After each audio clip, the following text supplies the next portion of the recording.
Welcome to the podcast with ఖాళీ man. Hello ఖాళీ వాట్సో, ఎలా ఉన్నారు? నేను ఖాళీగా ఉన్నానండి, మీరు ఎలా ఉన్నారు?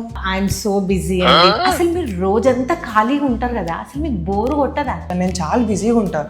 మీలాంటి వాళ్ళు ఇన్స్టాగ్రామ్లో వీడియోలు స్టోరీలు పెడితే వాటికి వ్యూస్ ఇచ్చేది, వాటికి బ్రేక్ ఇచ్చేది ఎవరు? మాలాంటి ఖాళీ వాళ్ళే కదా. అది నువ్వెనక ఇంత రహస్యం. ఇన్స్టాగ్రామ్లో మీ స్టోరీస్ చూస్తుంటా మీరు ఖాళీగా ఉంటా అని చెప్తున్నారు. అంత పెద్ద పెద్ద రెస్టారెంట్లకి హోటల్స్కి వెళ్ళి మీరు ఎట్లా స్టోరీస్ పెడుతున్నారు అసలు? ఎప్పుడు ఇంట్లోనే ఉంటాం కదండి. ఫోన్ చేసి మా అమ్మ ఎటు పోదాం అటు పోదాం అంటే ఫస్ట్ ఖాళీగా నేనే ఉంటాను కాబట్టి నన్ను తీసుకొని పోతారు. అక్కడికి పోయినాక నన్ను బిల్లు అడిగితే వాణిజ్యత ఉంటుంది కాబట్టి వాడే బిల్లు కట్టుకుంటాడండి. అట్లా ఇంకా స్టోరీలు వెళ్ళినప్పుడు అలా అవుతూ ఉంటాయి. Okay okay. అసలు మీ ఇన్కమ్ సోర్స్ ఏంటండి మరి?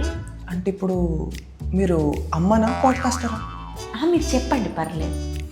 సరేలేండి. అంటే మాకు సీజన్స్ బట్టి ఉంటుందండి. ఇప్పుడు మొన్నటిదాకా పండుగల సీజన్ కాబట్టి మా అమ్మ ఆ సామాన్ది ఈ సామాన్ది అని చెప్తుండే. 100 రూపాయలు ఇస్తే దాంట్లో 20-30 రూపాయలు సైడ్ చేసి 70 రూపాయలకు సామాన్ ఇస్తుండే. ఇక సీజన్ బట్టి ఉంటుందండి. పండుగ సీజన్ అయితే ఎక్కువ మిగులుతాయి. ఇవి